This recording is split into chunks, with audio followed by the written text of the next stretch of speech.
I am the Cranky Academic, and today we're going to be talking about toxic femininity.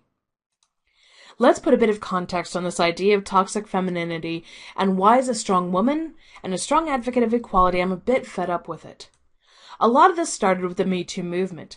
Don't get me wrong, I'm really glad that Harvey Weinstein, Kevin Spacey, and a lot of folks in the entertainment industry have been found out for the perverts that they are. Yet there have also been some negative outcomes to the movement and the fervor that Me Too has created.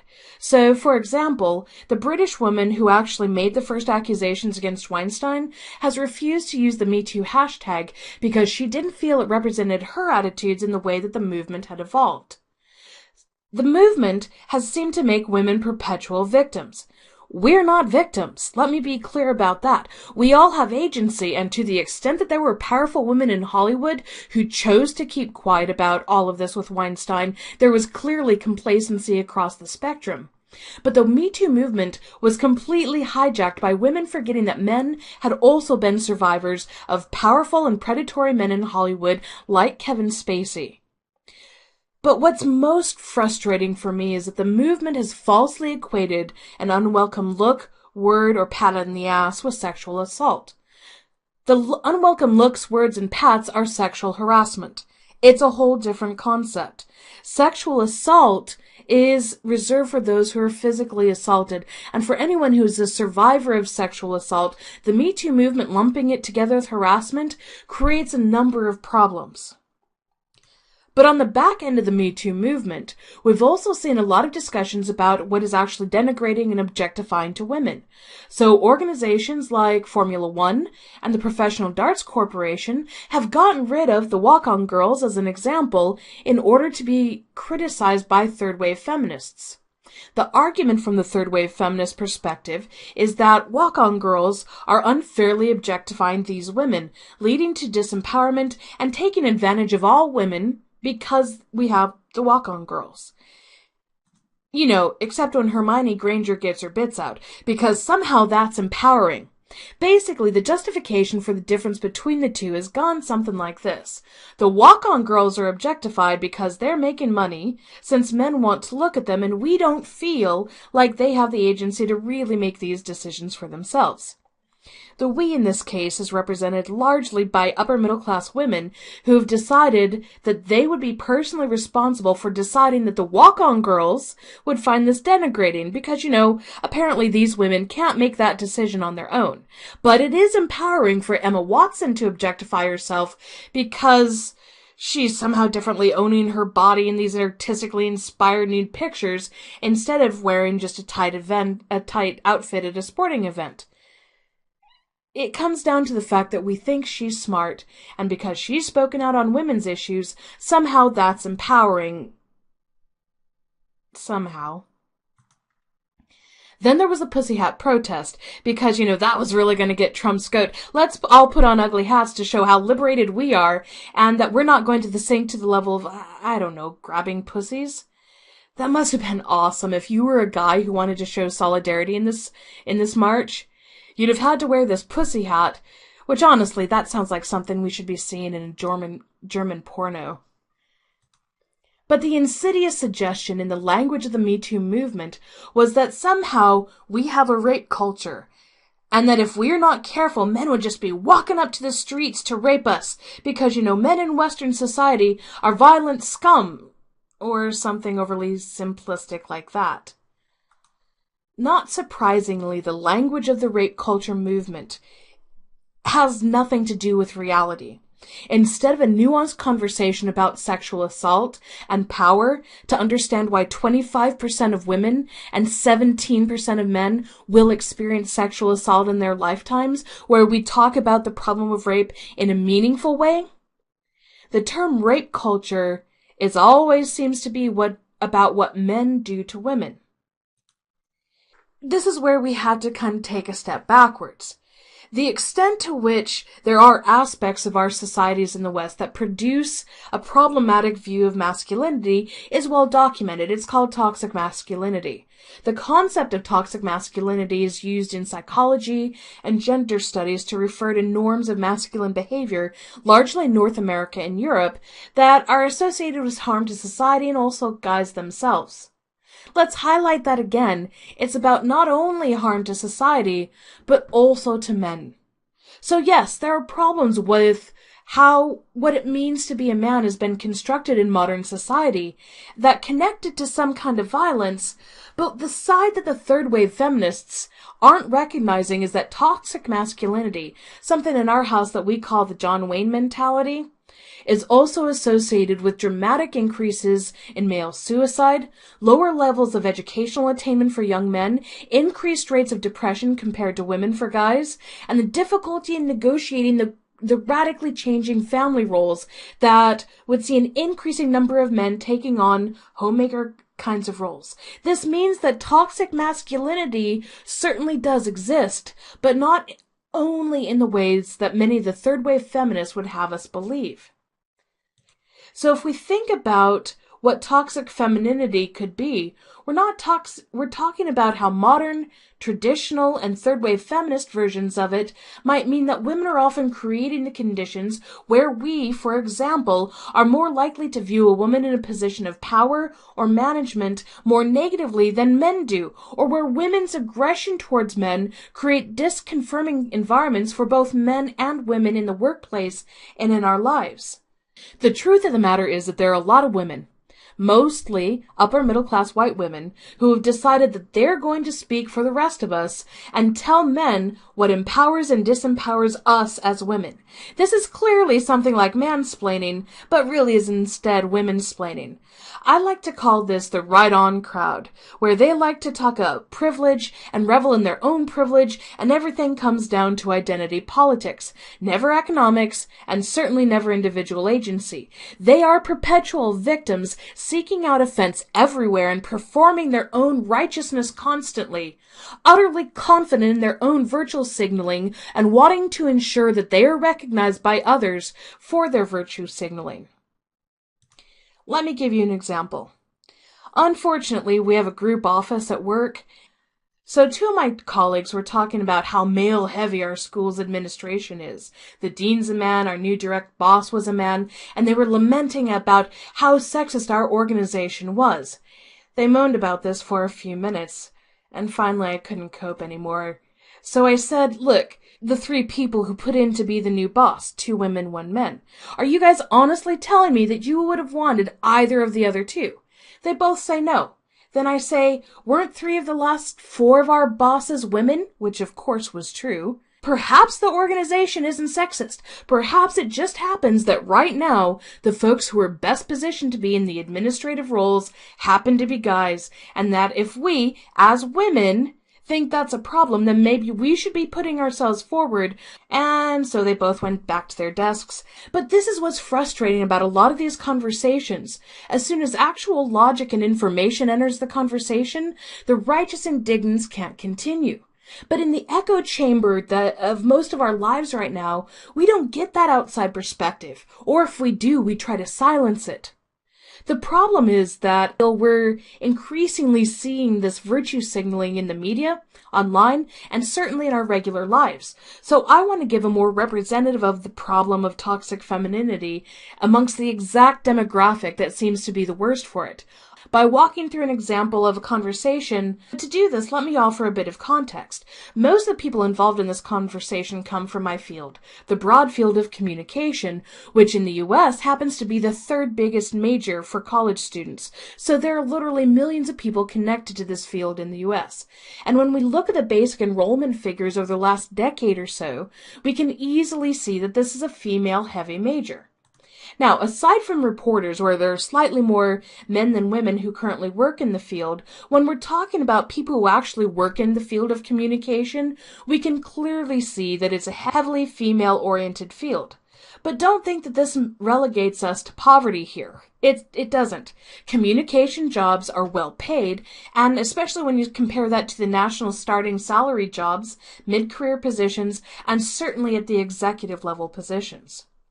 At the end of 2017, when the Me Too movement was, to me, running amok, and media coverage in both the US and the UK was overwhelming, you couldn't turn the TV on without hearing women, women, women, women, women, I had a bit of a rant on Facebook, but I was frustrated with some very specific problems that I was seeing in the coverage and broader discourse, including a double standard allowing women to objectify men in office environments, where a number of my male friends and colleagues are regularly touched by women, having their arms stroked, told they're so good looking, even when they themselves, the guys, don't feel like it's appropriate to compliment a female colleague. We've also seen a litany of commercials where men were the butt of every domestic joke. They're rubbish parents, they're rubbish at cleaning, they're rubbish at cooking, and it's a wonder that they can even dress themselves. And then there's my frustration, the topic of suicide, which is overwhelmingly a problem for men and boys right now. But what happened in the ensuing conversation wasn't really a conversation about the nuances of the problems that men and women are facing. Rather, it was a really interesting effort to shame and silence that I've seen coming from the left in the last few years on a number of topics. Don't think that I'm right-leaning. I am absolutely a Bernie Sanders kind of fan. I'm a happy socialist, and there is nothing right-wing about my social and political ideology. But where for the last decade I'd heard people on the right calling me a libtard or one of the sheeple, the left's approach to silencing is a lot more subtle and, to me, potentially a lot more effective for a lot of folks. I call this the all right-minded people strategy. What you're going to see is selections from the conversation that represent really the top 4 all right-minded people arguments that were used, and frankly how I think we can respond to them with evidence and reason that typically leaves these arguments stuck where they are. The first all right-minded people argument that I saw was, it's always the patriarchy, and that always uniquely victimizes women, so your points really don't count. And it looks something like this. So much of what you mention are the ways that patriarchy controls men, all reinforced gender roles perpetuated by the patriarchy. I do often have to wonder how those behaviors serve to limit a man's professional advancement. Not often, I'm guessing. The sorts of behaviors that Cranky was describing are distinct. One of my friends responds with this. But a guess is just that, a guess. There are always 2 sides to a story, and we should have similar due process in the court of public opinion because we owe it to ourselves to fight back against the disinformation that has been the weapon of the patriarchy for ages. By the way, this guy is actually an attorney. Original author had sweet nothing to say. Oh, this one. Think of it in the most condescending way possible. You clearly don't understand because, you're a latent sexist. You might even be a racist. And here's how it played out in real time. Friend. I think the point in the movement being forwarded lately is that men's voices are already being heard. My first response was to say, I do like the argument that your perception is incorrect and privileged as the baseline response. Changing whose voice we privilege doesn't change anything. It's just tinkering around the edges. And it came up a couple of different times, so I had a second response.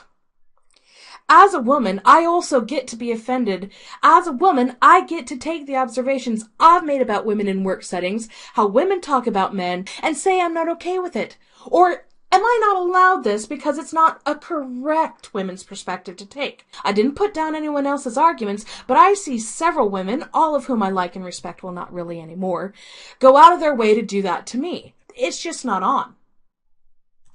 The original author said, of course, nothing. And then I have a smart-ass male friend. We're going to come back to this because I think it's actually a really important point. I love this one. Also a condescending response, but it's you're really a feminist. You just don't realize it. You just reinforced the arguments of liberal feminism, but sadly in a way that denounces feminism. Feminists don't want women to be treated favorably. We want equality. We want that would be beneficial for both men and women and blah, blah, blah. I'm a feminist. What a condescending load of shite. We also have to point out that this is someone who, 6 months before this, had been moaning and saying, I want to promote women. I don't care if they're the best for the job, I just want to promote women. asking them whether they would ever accept the legitimacy of a masculinist movement, assuming that it was about issues men really face, and they tend to not be able to answer yes. I mean, we've seen this argument in the UK. For example, one morning on GMTV, Susanna Reid and Piers Morgan were talking about feminism. Susanna Reid directly says to Piers Morgan, "It's not our problem. That's your fight if it's a man's issue. We only care about women." And I'll give my colleague this credit. She said, "I see what you mean and agree totally on the class issues." It's a bit of a win. If you want to think about one of the reasons to engage in this conversation, it's because you might actually affect someone's attitudes and beliefs on this. The fourth one really is actually my favorite. "Here are examples of how wrong you are because, I know stuff."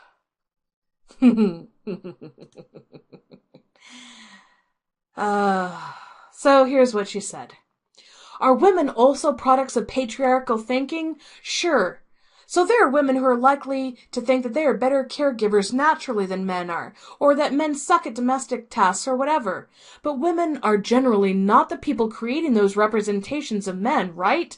Advertising, for instance, is almost entirely men at the C-suite, so these representations of men as bumbling fathers and domestic partners created by men, I imagine, to provide cover for men not to do their fair share. Our judicial system is also male-dominated, so these courts that decide that women are naturally better caregivers than men are, also dudes, also putting more of the burden on women. So yeah, I do think these views are seriously problematic, but to say that women are the ones creating, incentivizing, and circulating these beliefs and representations is false on its face. Keep calm and join debate club." This is actually part of the conversation that didn't make me mad. With my initial response, I give a bit of an overview. Aside from the validation or invalidations of my own observations and attitudes about women's behavior and the lack of problematizing the behaviors that lead to disconfirming climates, which is my original point, let's also talk about the facts. Okay, so here, let me decode what I'm doing in this response, because it's something that anyone can and probably should do when you read or hear a bogus claim. Start with a big picture or an overview. Be really clear. Identify what you have a problem with and what they said. I'm going to put up some of these reminders as we go through the arguments, because this is just good argumentation structure. Nothing more, nothing less. So let's talk about the advertising industry first. In order to be successful and persuasive, the ads need to appeal to their target demographics. So what we actually see for daytime TV, and any TV that targets women, is a really clear narrative. But let's also talk about the changing face of the industry. The advertising industry and the overall marketing communications industry far exceeds almost any others in terms of equitable employment of women, not only at the lower levels, but also at the C-suite levels as well. Notice the citation there, it's at the end. That's not to say that there aren't always room for improvements, but the point is that if it's just about women's voices being heard, they obviously are in this industry. So if it's about patriarchy and whatever the hell that's supposed to mean in a changing world, then women reify the structures just as much as men do, which suggests that it has sweet fuck all to do with gender identity and has everything to do with power and money reifying itself. Second, the court system, and this is again one that really frustrates me, because whether or not it's men or women who are discriminating against fathers isn't as important as the inherent bias in the overall system. There are a number of US-based studies that show clear gender bias, and by the way, the same is true in the UK. I just didn't post those in this response. The citations for those are at the end. But the question about the social narrative, about who's the better parent, clearly has weight in the judicial system. And historically this wasn't the case, but in the 20th century we saw changes in people's assumptions, and it swung away from favoring men, but now they've swung to the pendulum and swung too far. In the family court system, men's voices don't matter as much as women's, and that is frankly an injustice. But this isn't the same argument as the all lives matter. This is an argument about the ways that we mark good and bad behaviors in society. Women's voices are privileged in many respects. Now, the positive side is that we're actually hearing about historic sexual harassment and abuse. That's a gain. It's shining a spotlight on how things used to be so that we can avoid those mistakes in the future. But it has a downside, that we're not only continuing to divide ourselves amongst identity lines, but we are failing to recognize the socioeconomic realities that dictate the choices and genuine disempowerment. So when we try to silence each other for having different levels of tolerance of victims' narrative, people's lives are affected in many ways, and this is what we fail to recognize. So what happened at the end of the conversation? Well, this page is how my conversation wrapped up. But what I thought was really important was that I had several of my guy friends private message me, most of whom knew everyone in the conversation because we are all in graduate school together, thanking me for speaking up because they've been frustrated with being accused of doing things that they don't do, don't think, don't support, yet they haven't felt like they could actually speak up. And this is why we should bother responding. So if I'm not going to respond, who will? But I have 3 really specific reasons that I feel an obligation to respond, and I think anyone who has a dissenting voice should speak up, especially when they're a member of the demographic who's trying to silence. First, if toxic attitudes and silencing discourse are not met with direct, reasonable, and, by the way, evidence-based responses, they spread like wildfire. Second, if you're the member of the silencing group, I believe very firmly that you have a moral obligation to speak up. No one else can. Like my guy friends who would like to speak up, they genuinely don't feel like they can because they'd be castigated as sexist. This could have implications for them professionally and certainly personally. And finally, if you're silent, it's not like that space isn't going to get filled. Whose voices do you want that space filled with? If you're not participating in the conversation, it may not be the voices that you think are particularly productive. In the end, I don't think that any of the women who contributed to this conversation are bad people. Most of them work really hard, they care about people of all kinds, and they genuinely want to be positive influences in the world. But the problem is that they live in their own echo chamber, and that's exactly what has to be broken. I am the cranky academic, and I just want to be a voice of reason and fairness in an unreasonable time.